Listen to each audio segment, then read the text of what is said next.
Okay, hi guys. So this is H-6, and in this video we're going to talk about the fundamental theorem of calculus.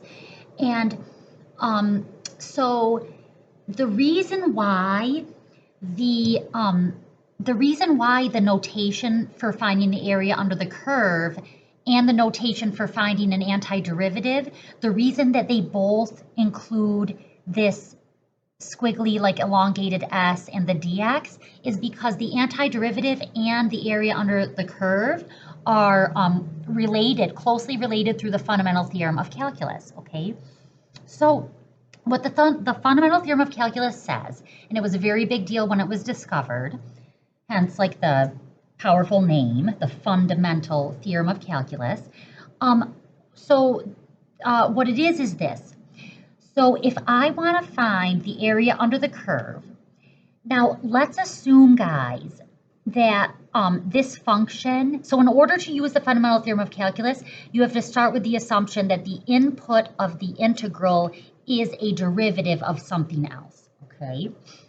And what the fundamental theorem says is that you can go like this to find the area under the curve. Okay, we do brackets like this. I move the endpoints of my interval over here. All right. Now, inside of these brackets goes the antiderivative of whatever function is in here, of whatever function you're finding the area under. So in this case, that would be g of x, all right, because you're going backwards. This is already a derivative. To go backwards to get the antiderivative, just g of x. And then what the fundamental theorem says finally is that what we end up getting the value of this by plugging b in to the antiderivative and then minus plugging a in. All right, that's what the fundamental theorem of calculus says. Whatever this number we get is right here, that's the area under this curve, g prime of x. Okay, so we're going to do 3 little examples. So use the FTC means fundamental theorem of calculus to evaluate the definite integrals below. Okay, so I'm going to start off by going, well, first I want to try to rewrite the input of the integral if I need to. So let's real quick review this. So antiderivative techniques. First is just rewriting the input as a sum of terms of the form ax to the n, or then you could just use power rule.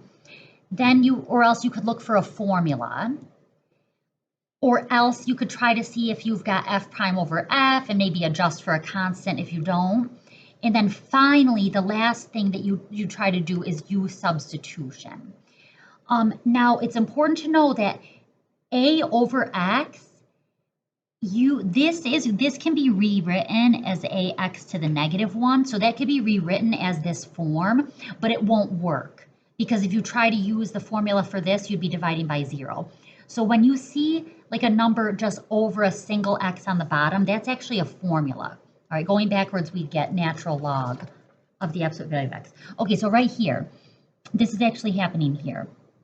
So let me rewrite this actually. So I think this will help people. So the integral from x equals 1 to 3, this is a 4th times 1 over x plus 2. That might help you. This is optional though. So when I got to put in here the antiderivative of this. So this term right here, its antiderivative is 1/4 natural log of the absolute value of x. That's the antiderivative of this term. The antiderivative of this term is 2x. Oh, and I forgot to put the 1 and the 3. Okay. So here we're at this step here. Now the last step is I'm going to plug in 3. So 1/4 natural log absolute value of 3 plus 6.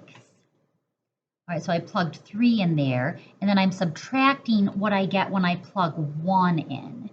So a 4th natural log absolute value of 1 plus 2. And guys, this natural log of 1 is 0. All right, so that term is just 0. So we end up with 1/4 natural log of the absolute value of 3 plus 6 minus 2.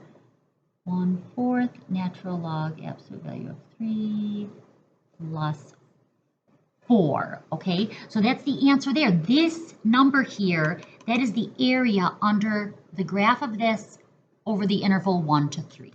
All right, we're going to do 2 more little examples. Okay, this one's pretty easy because we can automatically use the formula for functions that have these types of terms, where you just add 1 to the exponent and then divide by it. So I'm all ready to take the antiderivative of all of these. So I'll do the brackets, -2 to 1. These stand for x values, but in this case they didn't write x equals, which is fine. It's just like implied. Antiderivative goes in here. So 1/5 x to the 5th plus 1/4 x to the 4th minus 4/3 x to the 3rd plus 6x, okay? And yeah, and you don't put the plus c in when you're doing this. Okay, so now I'm going to plug 1 into all of this. So that's 1/5 plus 1/4 minus 4/3 plus 6. And then minus, I'm going to plug -2 into all of these. So that would be -2 to the 5th over 5 plus -2 to the 3rd, 4 minus 4 -2 to the 3rd, plus 6 times -2 is 12. All right, and then I'm just going to use my calculator and I'm going to be super careful.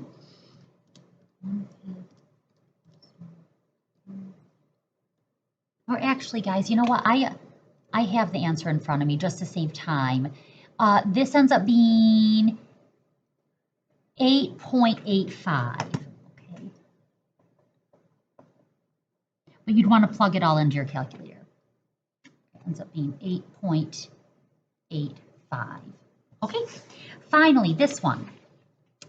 So I'm going to rewrite this in case it helps anyone. This rewriting is optional. So we're doing the area under the curve from there to there.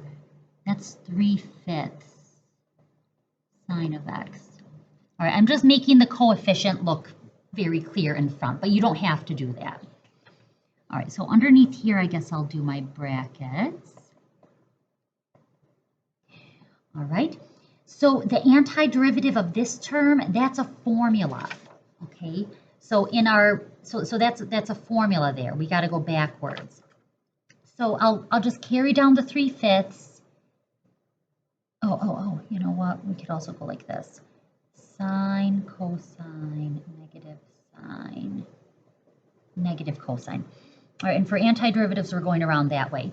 So I could carry down the 3/5, and then the antiderivative of sine is negative cosine. So that would be negative 3/5 cosine x.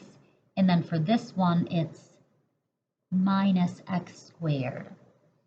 All right, now I'm going to plug in pi. So that's negative 3/5 cosine of pi. Minus pi squared minus, and I'm plugging in 0, negative 3/5 cosine of 0 minus 0. All right, now guys, it's important that you know your values of like sine and cosine. So cosine is the x value. All right, pi is here. Pi would make us land there. Negative 1, 0. 1, 0. So cosine is the x value, so cosine of pi makes you land at this point with an x coordinate of negative 1. So that's negative 3/5, negative 1, minus pi squared. So I could just say plus here, because double negative. Cosine of 0 is that x coordinate, which is just 1. So 3/5.